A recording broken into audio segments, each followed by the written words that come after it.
Hey y'all, Dislo here, stealing another video idea again. Guidebooks, the most useless part of my collection. I have no reason to have them, but I like the way they look. I can't even play them. I just read them one time and that's it. Going to GameStop to just look at these books and see all the amazing things in it that I just couldn't find myself in a video game was a very magical experience. This was before computers were readily accessible for me, so, I just looked at the guidebook to see what was going on at this part of the game, or what items I could get, or, what some of the enemies looked like, or, so forth. It was wonderful. Taking one of these guidebooks home when I finally convinced my parents to purchase this $35 book was great. It was a great experience, and I'm so happy that they bought me so many of these books. These guides had pretty much everything from the full walkthrough of the story, to the side quests, to items, to the bestiary, to crafting recipes. So useful at the time of being a kid and having this tangible object that you could just look through and reference whenever you needed to. But then the internet came out, and the internet said, hey, f*** you, books, and reading entirely. Here's videos for you to watch instead. I'm looking at you, Red Bread. Nowadays, it's fairly useless to go to the store and buy a game guide, if you can even find them, just because the internet has moved in so forcefully and has monopolized the entire idea of video game guides that now these are just more of an art piece to look at than anything. This, along with a pretty expensive price tag, some of them being like 20 to 30, sometimes upwards of $40, just made most people look at a book on the shelf, pick it up, go, huh, that's pretty neat, and then just put it back on the shelf and walk away. And now I am, unfortunately, one of those people as well. I just don't really see a need in buying them besides collecting, and, it's expensive. Still, though, you have to agree that the love and attention put into these books, nothing to scoff at all. There's a lot of attention to detail, a lot of information about the game, and it's overall just a really good quality piece of whatever game it is to have if you like collecting for that game. Like me, I like collecting for Kingdom Hearts, so I've got a bunch of Kingdom Hearts guidebooks, even though 3 is a fucking tragedy of a game. The last game guide that I got was Dark Souls Remastered, and the only reason I got it was when I was working at GameStop. The SKU itself pennied out for the book, and so I was just pretty much told to destroy it, so I took it home. Such a beautiful guide, but man, I just don't have a use for this. It's beautiful. I love the cover. It is so well done.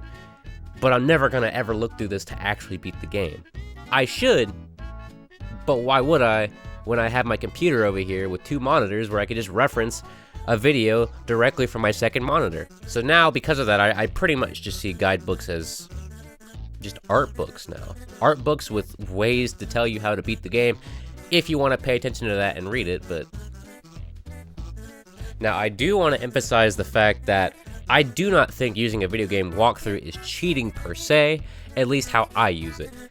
Nowadays, games really hold your hand, and honestly, in the early 2000s with PS2 games going into PS3, games were still kind of getting to the point where they were very handholdy anyway.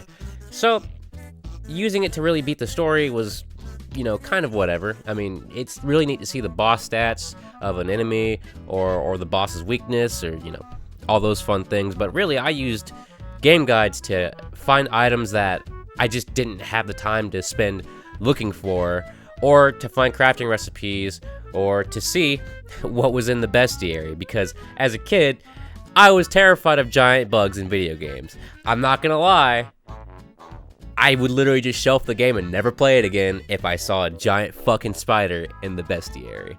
Wasn't my thing, and before anyone says spiders aren't insects, I know, but they're still bugs, but they're arthropods. I don't know where I'm going with this.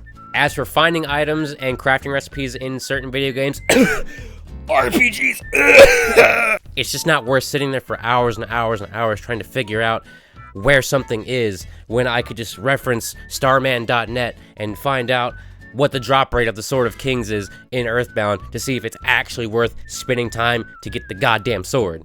It's not worth the time. Time is my most valuable commodity.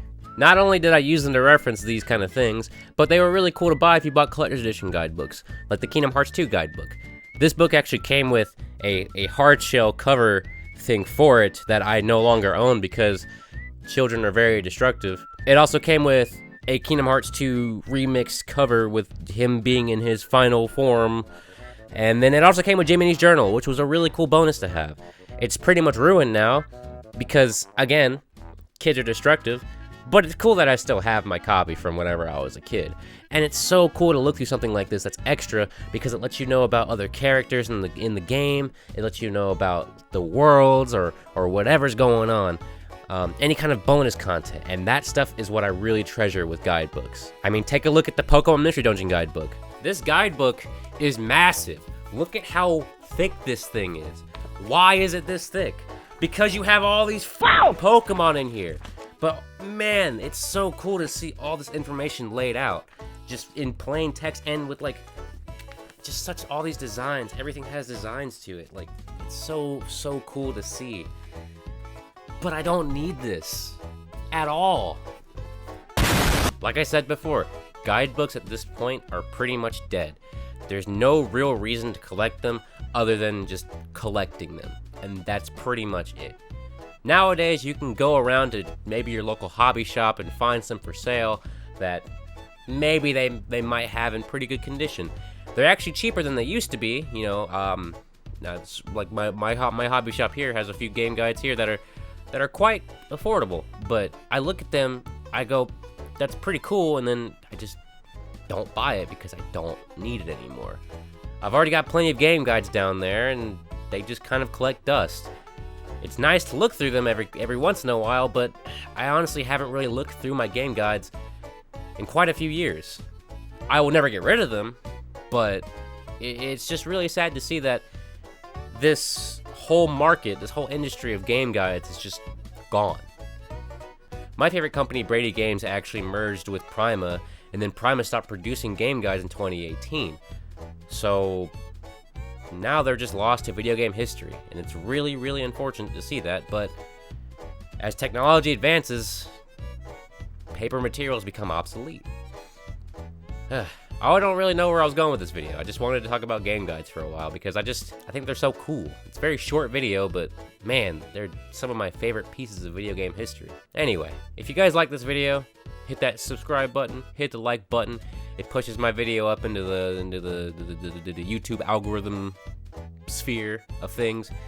I'm still working on stuff. That's all I can say. As I don't bot.